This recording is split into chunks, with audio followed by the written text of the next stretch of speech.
Voltando e continuando o nosso programa de hoje, nós estamos conversando com a coordenadora de Vigilância em Saúde do Governo do Estado, da Secretaria Estadual de Saúde Pública, Kelly, que está aqui, é a Kelly Maia, está aqui nos explicando toda a logística de vacinação aqui no nosso estado. Se você tem alguma dúvida, manda para a gente.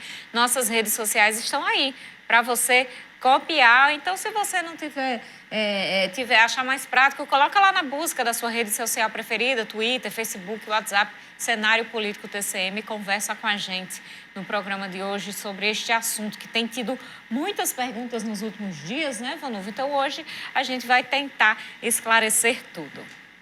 A gente fala agora de uma denúncia. O Sindicato dos Empregados no Comércio de Mossoró faz uma denúncia ao nosso jornalismo. Segundo a entidade, parte dos estabelecimentos comerciais não tem cumprido o decreto estadual. Nós fomos checar. Neste momento de pandemia e com o decreto que vigora no estado, o SECOM procurou nossa reportagem para tornar público o fato de que o sindicato tem recebido diversas denúncias que envolvem o funcionamento ilegal de lojas que não estão incluídas no ramo de serviços essenciais. Sábado, várias empresas desrespeitaram e continua várias empresas, mesmo em porta semiaberta, desrespeitando o decreto. Os trabalhadores, denunciando que, em vez de estar em casa, no isolamento social junto com sua família, para o controle dessa pandemia, que não está fácil, é muito difícil para todos essa situação, e as empresas estão obrigando os trabalhadores a ficar meio em porta aberta, está fazendo essa denúncia. Nossa equipe foi em busca de comprovar a informação. Apesar do movimento pequeno no centro da cidade, ela é verídica. Olha o que flagramos. Lojas com entradas semi-abertas. Nenhuma pessoa para responder à entrevista, mas a explicação é a de que o local só está aberto para retirada de produtos.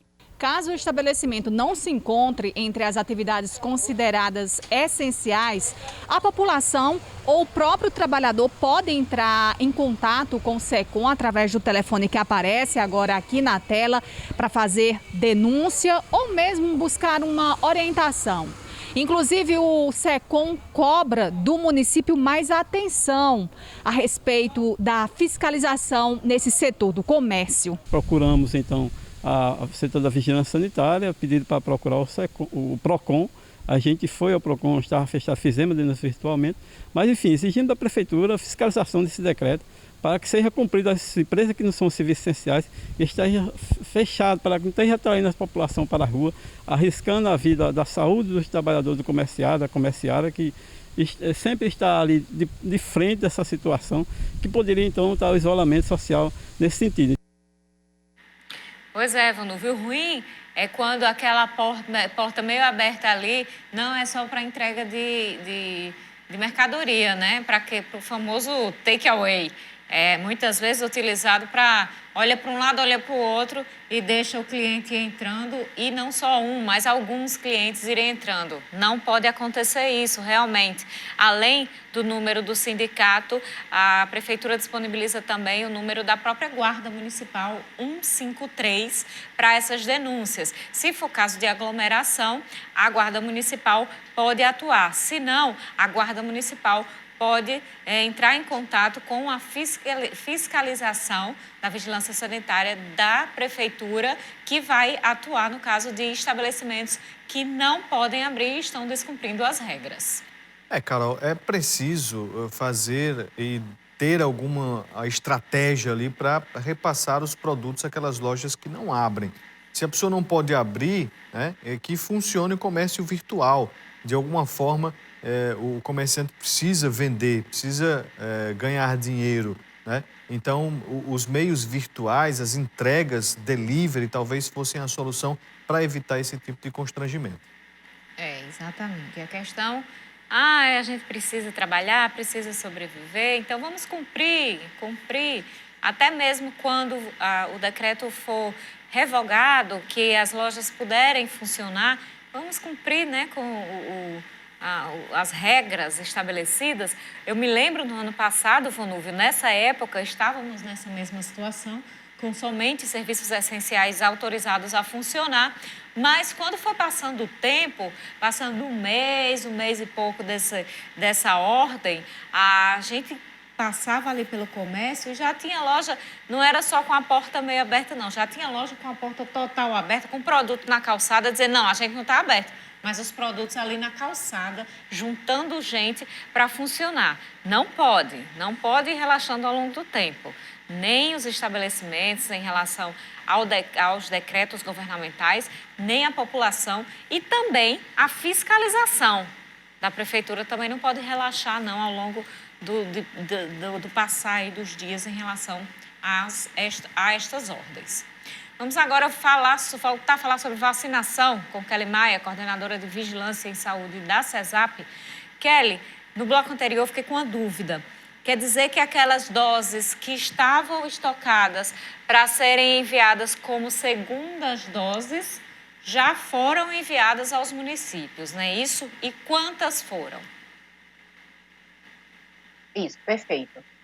Como eu coloquei na segunda-feira, nós encaminhamos a totalidade das doses que estavam na Unicap, disponibilizando apenas de uma reserva técnica, de um pouco menos de 5%.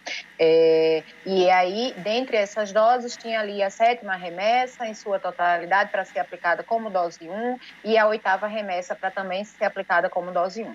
As doses da 6ª remessa, que eram remessas daqueles idosos de 80 a 85 anos, já estava no prazo para que fosse administrada a segunda dose, né? A segunda dose deve ser administrada no próximo dia 3, então nós já também encaminhamos para as regionais de saúde, mas asseguramos que essas doses só chegariam até os municípios no prazo ali próximo do dia 3, até por compreender, né, que isso é muito importante, fica claro que os municípios, em sua maioria, eles não têm uma rede de frio que comporte aí estar armazenando todas essas doses. Então, isso poderia ocasionar aí um número de perdas, né, que é tudo que a gente não pode estar nos dando a esse momento, em especial nesse momento que estamos vivenciando aqui da pandemia. Então, essas segundas doses da 6ª remessa, que exatamente são para esses idosos de 80 a 85 anos, estão nas regionais de saúde e, em momento oportuno, antes do dia 3, na próxima semana, elas já vão ser encaminhadas aí e as outras doses todas vão ser utilizadas como D1. Mas é importante também reafirmar que essa sinalização do Ministério da Saúde coloca e nos mostra, ou pelo menos mostra para os estados, que agora as doses irão chegar semanalmente, né? Já existe uma sinalização, inclusive, e aí falando aqui em primeira mão, de que amanhã nós estaremos recebendo aí novas remessas, tanto das doses de Oxford quanto das doses da Coronavac. Então, a gente, observando o plano estadual de imunização, tem as fases a serem seguidas, né? Inclusive aqui em Mossoró, na sexta-feira, a vacinação para idosos a partir de 70 anos. E o ministro da Saúde, né, o Queiroga, ele afirmou em entrevista hoje que quer a celeridade nessa vacinação. Quer 1 milhão de vacinas sendo aplicadas por dia em todo o país. Mas precisa de doses. O Rio Grande do Norte está preparado para acelerar essa imunização com a chegada de mais vacinas? Perfeito. De fato, nós precisamos ter os imunizantes para que a gente consiga avançar com a campanha de vacinação. O Estado ele tem feito toda uma logística, inclusive para a distribuição dessas doses, porque é de competência do ente federado estadual, né, a distribuição das doses, e de contrapartida está disponibilizando também as seringas para a efetiva aplicação dessas doses na população. Então, o Estado ele tem cumprido, né, com o cronograma que foi proposto pelo Plano Operacional de Vacinação Estadual, que falava de um intervalo de 24 a 36 horas para a entrega dessas doses aí em todos os municípios. Então, isso está acontecendo. E aí, quando a gente consegue perceber os municípios, de modo geral, a maioria deles já estão imunizando os idosos com 70 anos, ou com 72, ou com 73 anos. Os municípios maiores, que é o caso de Natal e Mossoró, de fato, eles têm aí um pouco mais de dificuldade nessa celeridade. Mas é importante, inclusive, que os governos municipais utilizem estratégias de ampliação. A ideia é que nós consigamos imunizar no sábado, no domingo, porque estamos realmente lutando ou correndo aí contra o tempo. Então, quanto mais pessoas tiver acesso a essa vacinação, mesmo sendo só a primeira dose, no primeiro momento, nós estaremos sim salvando vidas. Nós temos a clareza que a vacinação é a única forma de estarmos prevenindo, claro, além do distanciamento social, do uso da máscara e da limpeza das mãos. De acordo com as garantias que vêm sendo dadas pelo governo federal, há segurança de se receber as segundas doses no tempo hábil para a sua aplicação? Então, as doses, é importante inclusive colocar isso, que as pessoas que tomaram a vacina da Oxford, nenhuma delas aqui no nosso estado está em tempo de tomar a segunda dose, né? Essa vacina, ela tem um período mais alongado entre a primeira dose e a segunda dose. Esse intervalo ele é de exatamente 12 semanas, então isso nos garante aí aproximadamente 3 meses para a aplicação da segunda dose. Então, ninguém ainda está nesse momento, já está se aproximando, mas ninguém ainda está nesse momento. Já as vacinas da Coronavac, que eram essas desde o início, que nós estávamos assegurando aqui no estado a segunda dose, essas já têm aí pessoas que já concluíram o esquema vacinal e esses esquemas estão aí se desdobrando. Nos próximos dias nós tenhamos aí um número significativo de potiguares com esse esquema já completado. A nossa ideia, no início, era exatamente estar resguardando essa segunda dose da Coronavac, exatamente por não compreender, por não ter estipulado aí, a partir do governo federal, um cronograma, né, que é algo simples, que deveria existir e que sempre existiu em todas as campanhas de vacinação, mas não existe um calendário de recebimento dessas doses. Para vocês terem uma ideia, nós somos notificados um dia antes que as doses estarão chegando no dia seguinte. Mesmo assim, nós estamos preparados para essa distribuição. Foi confirmado pelo novo ministro, né, de que essas doses iriam ser disponibilizadas para os estados semanalmente. Então, nessa confiança, né, e pela sinalização do Ministério da Saúde, e para que consigamos acelerar aí e ampliar o nosso escopo de pessoas vacinadas, nós estamos sim disponibilizando essas doses, garantindo que estaremos recebendo para que em momento oportuno, nesse intervalo, nós consigamos estar completando o esquema vacinal. Quem não completa o esquema vacinal não está imunizado, então não adiantou de nada ali ter tomado aquela primeira dose.